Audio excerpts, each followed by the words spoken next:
Hello, and welcome tonight to Storytime with me.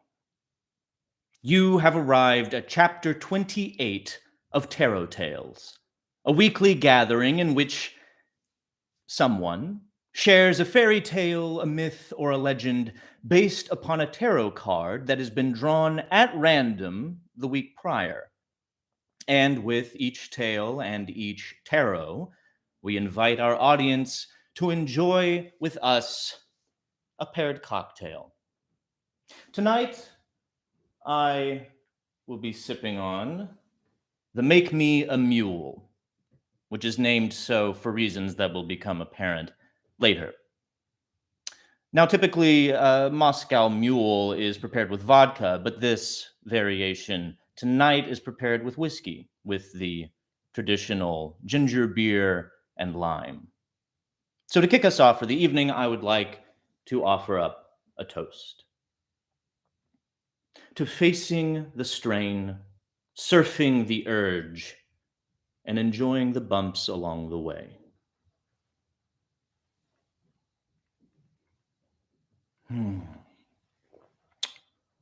It's a personal favorite.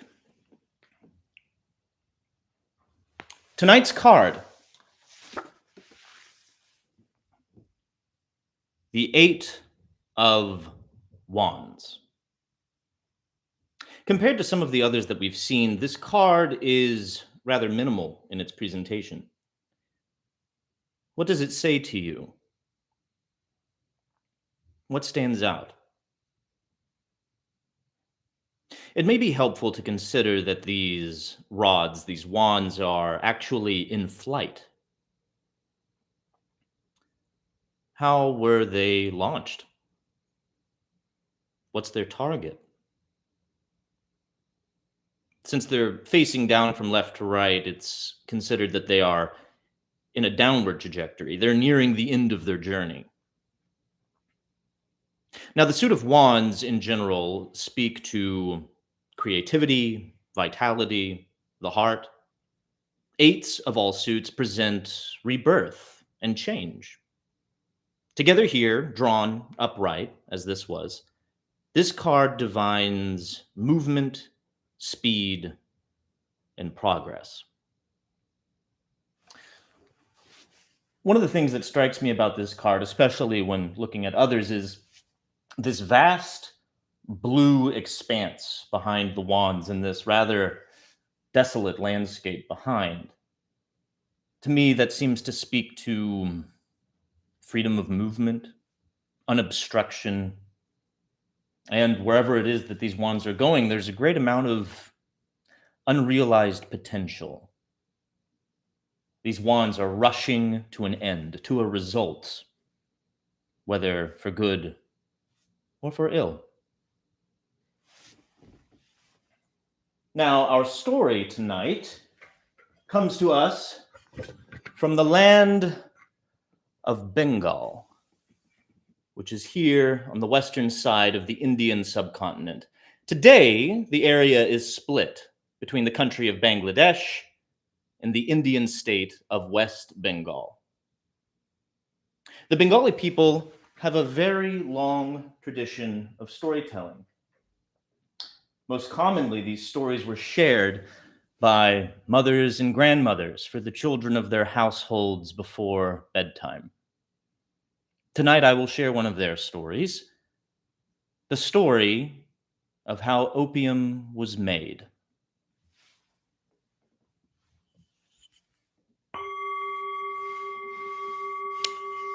Our story begins on the banks of the river Ganges.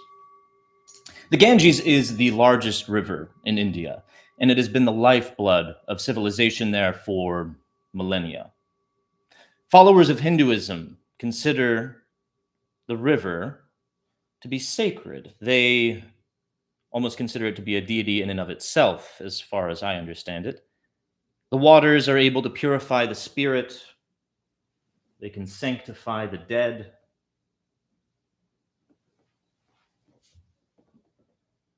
And our tale begins long ago on the banks of this river with a sannyasi. A sannyasi is a holy figure. They're an individual nearing the end of their life. They're on the final stages of their spiritual journey. And they renounce all their worldly possessions. They leave their friends, their families, and typically isolate themselves far from the rest of humanity in order to more intensely pursue enlightenment.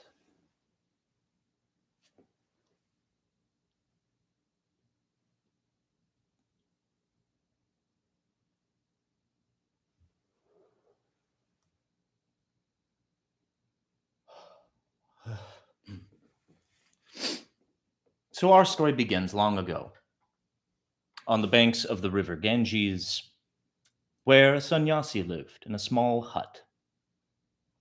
He lived far from the rest of civilization, spending all of his days in intense meditation and prayer. His only companion was a tiny mouse that lived in his hut with him. This mouse would join him every day in his various rituals. He would share what meager food he had with the animal. And over time, the mouse grew to trust him. It would sleep with him at night, it would play around his feet. The sannyasi cared so much for this mouse that he eventually granted him the power to speak using the holy waters of the Ganges. One evening, the mouse approached the sannyasi and said, "Father, you have granted me the power of speech, and for that I am eternally grateful. But I must ask if you might be able to grant me one more favor." The sannyasi asked, What is it that you would like? The mouse replied, "You see, Father, when you leave every day to bathe in the river, I am tormented by a terrible cat. I believe it would have eaten me long ago if it didn't fear you, and I worry that the most terrible thing may come to pass any day now. Is it within your power to transform me into a cat, so that I may face my enemies on equal ground?" The sannyasi was touched by the mouse's plight, and he sprinkled a little water of the Ganges over his head, and the mouse was transformed into a cat. After a few days, the sannyasi asked his beloved pet, How are things for you now? Have you achieved happiness in your new form?" "Not really," said the cat, that had once been a mouse. "I have not yet found complete happiness." Why is that, my child?" inquired the sannyasi. "Are you still troubled by this meddlesome cat?"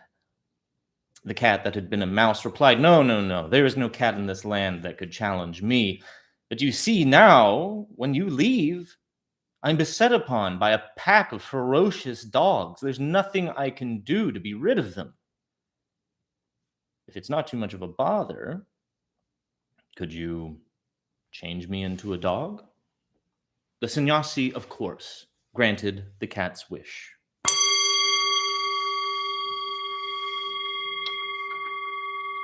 Within a few days, the dog that had been a cat and a mouse before that came to his master with worry in his face. "Unfortunately, Father, my troubles have not ended. You see, when I was a cat and a mouse, the morsels of food you shared with me were plentiful. But now that I'm a dog, I find myself constantly hungry. The food that we have here is simply not enough. I have noticed that the monkeys that live in the trees above our hut are able to swing from tree to tree and to enjoy the fruits of the forest. I know that if I lived the life of a monkey, I would be content." Immediately, the sannyasi changed the dog into a monkey. The monkey was at first joyous. He would swing from tree to tree, happily glutting himself upon the fruits of the forest. But his luck soon ran out.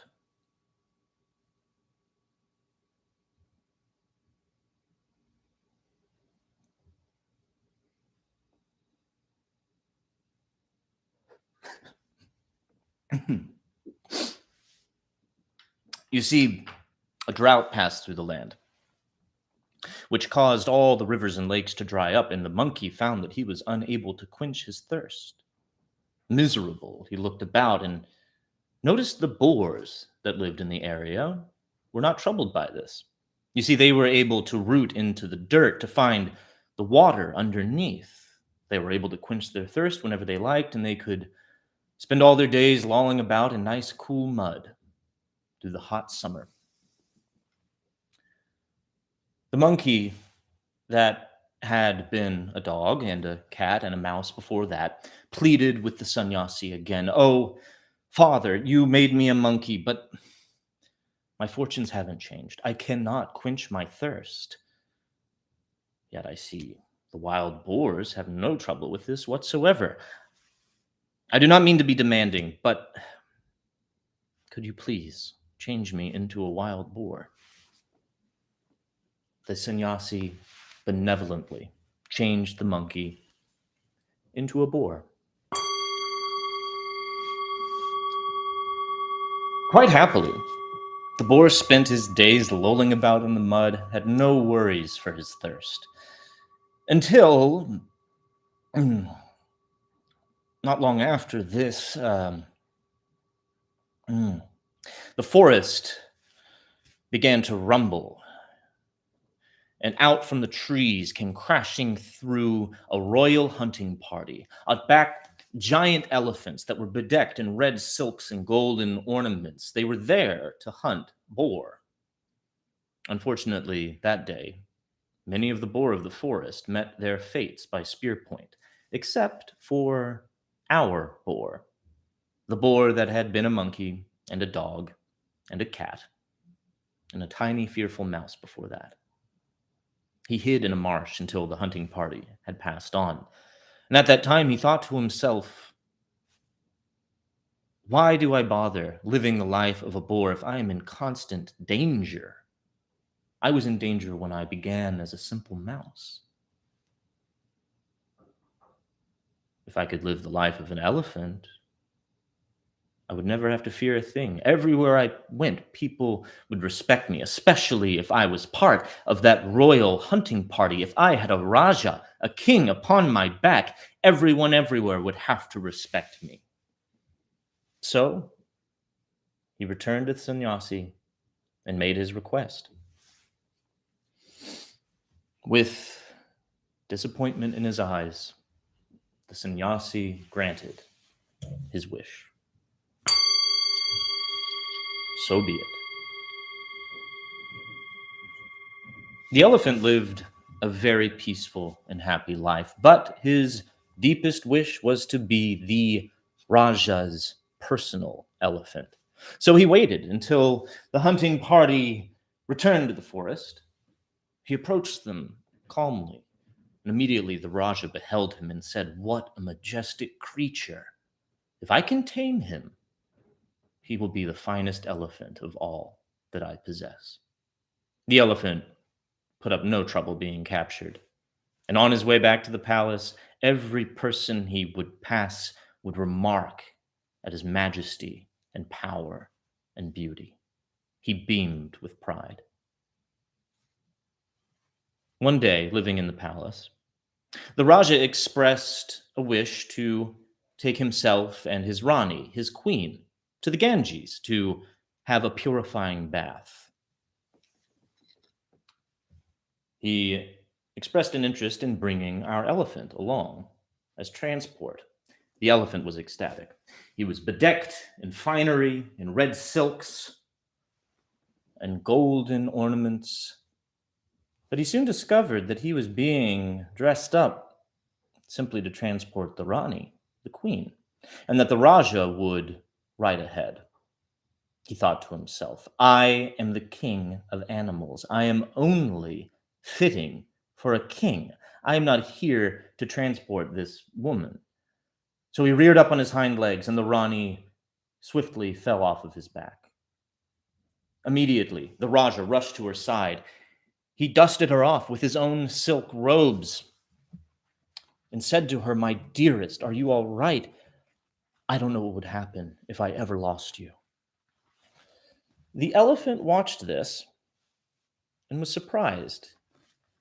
He thought to himself, I thought as the Raja's personal elephant, I would achieve happiness, but I see now that he cares for his queen more than anything else, even more than his own life. The life of a queen must truly be one of joy. So he journeyed back to the forest, to the tiny hut where he had once been a mouse and then was a cat and a dog and a monkey and a boar, and approached the sannyasi sobbing. The sannyasi asked him, What is wrong, my son? Are you not happy as an elephant? The elephant explained his situation and told the sannyasi, You have made me as large as an elephant, but my happiness has not grown in proportion. You have always granted my wishes. Your kindness knows no bounds. However, I have this one last request, and then I will never ask for you anything ever again. Can you make me a queen, father? Make me a Rani. The sannyasi laughed and said, You silly child, how can I make you a Rani? To be a Rani, you must have a husband, and that husband must be a king. You must have a kingdom to be a queen. I cannot give you all of this.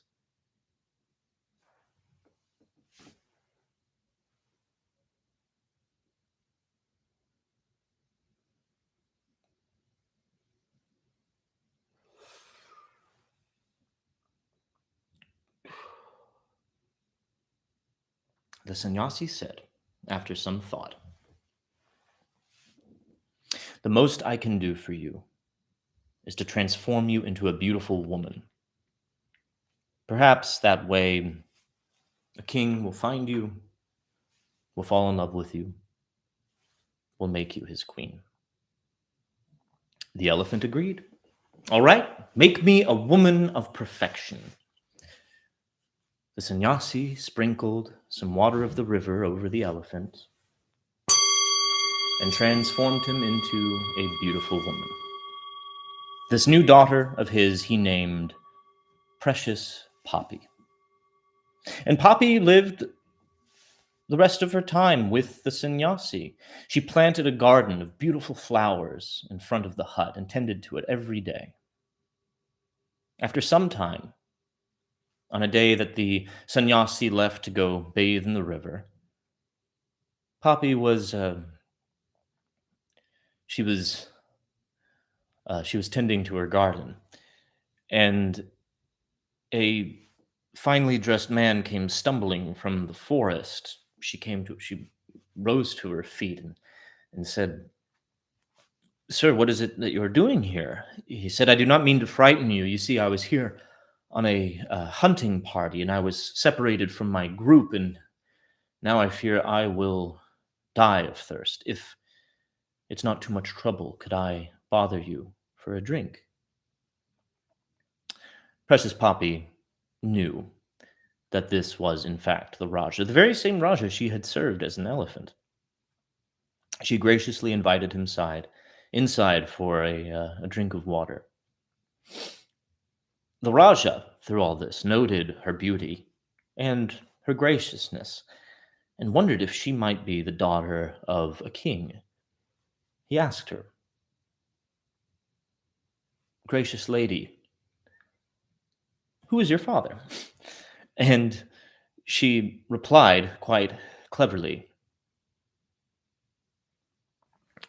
You must understand, the sannyasi is but my adopted father. I was from what I am told, raised by a king.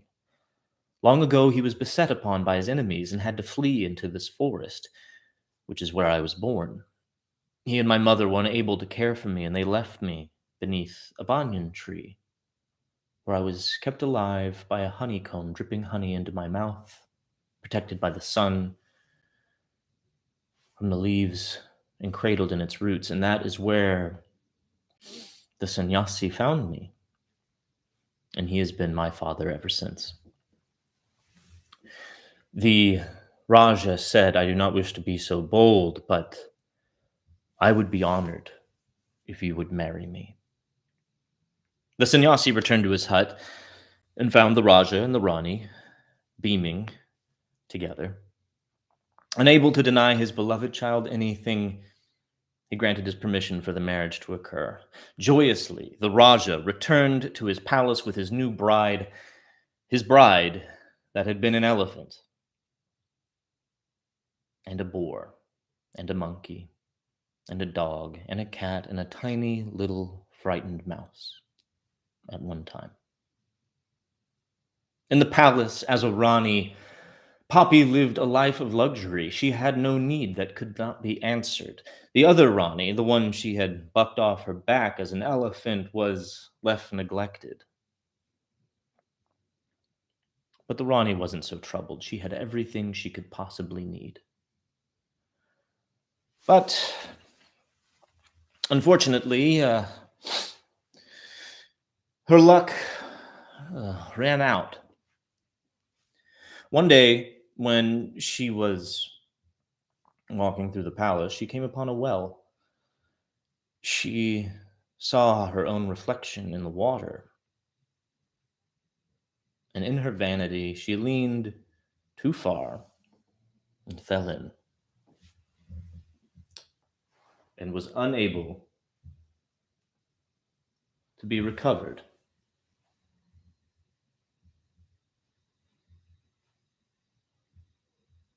The Raja was in the depths of despair. He journeyed to the forest to the sannyasi to share his grief, to share the terrible news. And the sannyasi laughed. "Do not mourn, my king. For you see, Poppy has lived out her fate." And he went on to tell the Raja of all her transformations, how she had begun as a tiny, frightened mouse, and how the sannyasi had transformed him into a cat, and a dog, and a monkey, and a boar, then an elephant, and finally into the beautiful form that Poppy held at the end. Looking at the Raja, amazed, the sannyasi, he said, "No, you should not mourn. What you should do is honor the wife that you have. You have been very neglectful to her." But the Raja, he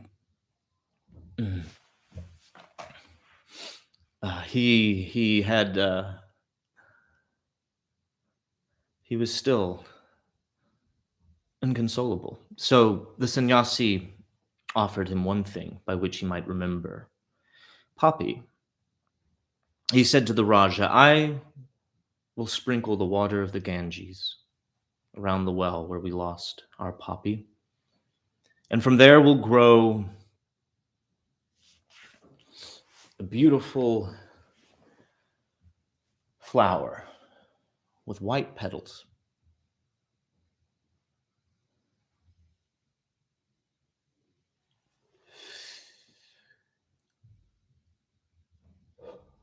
And from this flower will come something called opium. It will be an incredible thing. It will have the power to heal, much like a father's love. And much like a father's love, it can also be abused. Anyone who uses opium will suffer through all of Poppy's incarnations. They will be restless as a mouse. They will love milk like a cat. They will be querulous as a dog, dirty as a monkey, ferocious as a wild boar, as indignant as an elephant, and as arrogant as a queen. And so, opium came to life.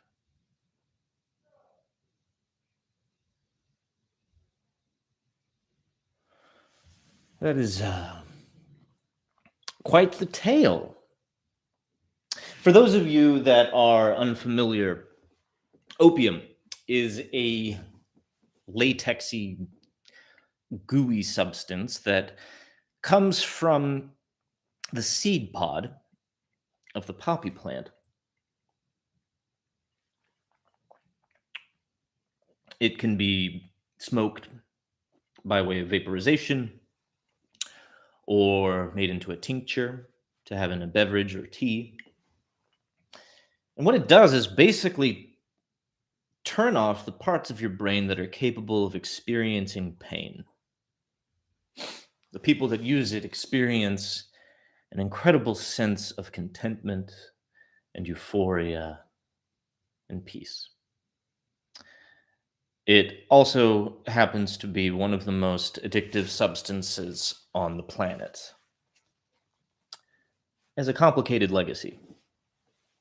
Until the advancements of the last century or so in medicine, it was considered a wonder drug. It was really one of the best ways to treat symptoms of chronic pain, diseases like cholera and dysentery, and a load of other ailments that we don't have to worry about anymore.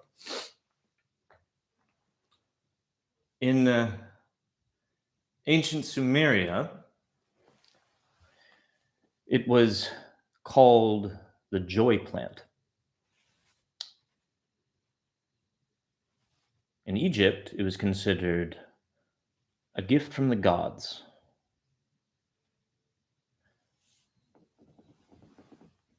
And in the Byzantine Empire,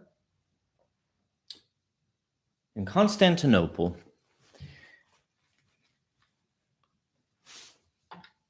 travelers would remark how the locals were crazy for this viscous black drink that had been tinctured with opium. Of its immense popularity,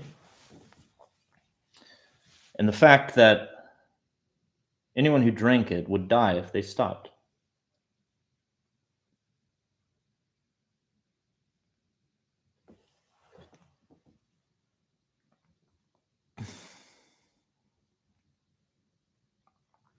It's an interesting fact about opium that the average dose of a regular user, the average dose of an addict would be enough to kill a first-time user. And that the withdrawals from the substance are just as terrible as the drug's effects are wonderful.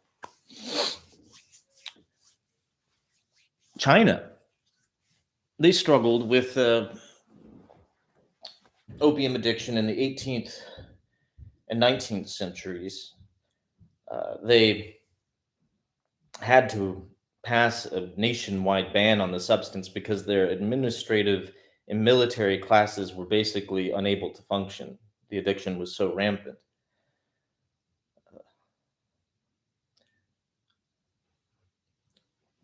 At this time, Bengal was gaining a lot of notoriety for the potency of its opium crop. It was some of the best in the world. And Great Britain, at this same time, were at their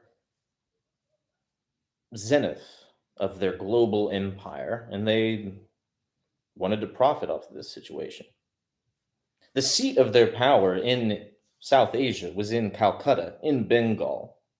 It was the heart of their colonial influence. And what they would do is pay smugglers to take opium from Bengal and smuggle it into China and trade it for gold and silver, and they turned an enormous profit. Obviously, China did not like this. They needed to quash these illicit trade routes that were causing such a social issue. And this led to some conflicts called the Opium Wars. It's uh, it's interesting to think how things might have gone differently if China hadn't lost those conflicts. The Qing dynasty, which was the government at the time, lost an incredible amount of influence locally and abroad after the Opium Wars. If that hadn't happened, then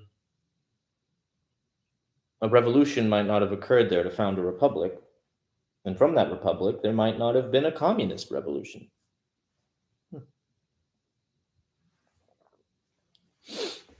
It's curious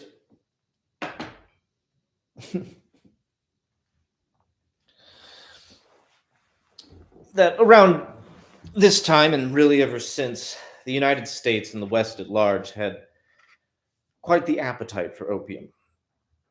When addiction started to become a major issue, it was pretty immediately associated with immigrant populations and with poorer communities, which led to about a century and a half of racist, draconian anti drug laws that sought to punish people for their chemical dependencies. And at the same time, opium and its derivatives, morphine, codeine, and heroin, these were being prescribed to all kinds of people for all kinds of issues, from wounded soldiers to menopausal housewives with no concern for the lasting effects. Homes were eroded from within, entire communities were decimated. Our country's hunger for heroin was so steadfast that the Taliban and Al Qaeda grew poppies and would ship heroin here to fund their terrorist activities. In 2019, 10 million people in this country abused opioids in some form, and 50,000 overdosed. Since the pandemic, it's really only gotten worse.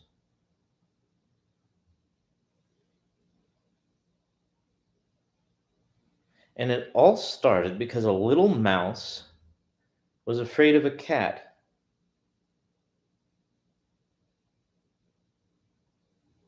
This little mouse was just struggling to find happiness. And his intentions, his needs were very innocent, at least at the beginning. He just wanted safety, food to eat, water to drink. But as he grew more and more dependent upon the gifts of the sannyasi, his hunger grew. He needed to achieve ever higher heights.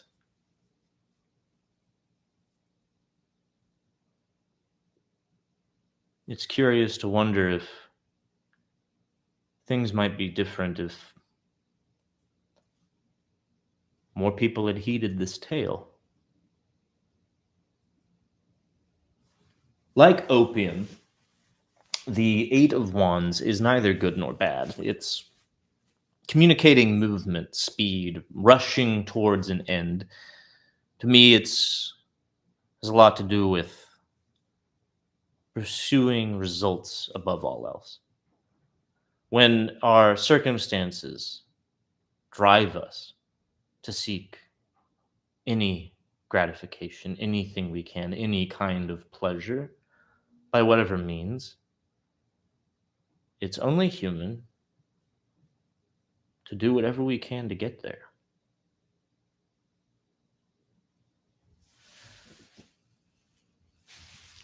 I will close us here with something that Bengali mothers and grandmothers often do when they finish their tales and send their children off to bed.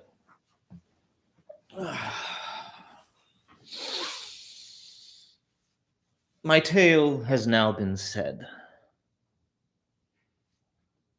The Nate Greens are dead. Why did you die, O Nate Leaf? Because the cows did graze. Why do you graze, O wandering cows? Because the master gives no hay. Why won't you feed the cows, O boy? My wife will cook no rice. Why do you cook no rice, O bride? Because my baby, he does wail. Why do you cry, O little one? The sting of ants does pain.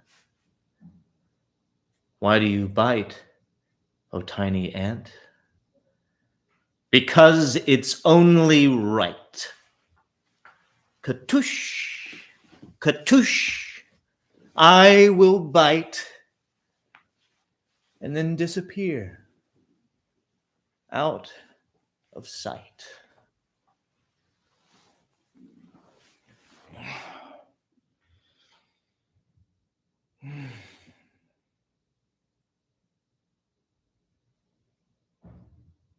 May you be happy.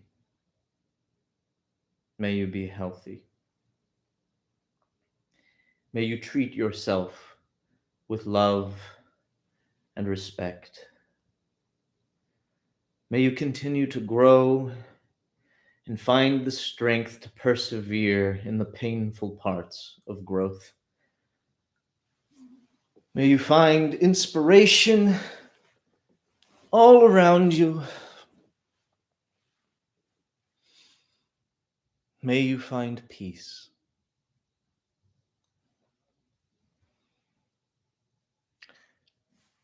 And don't forget to like and subscribe.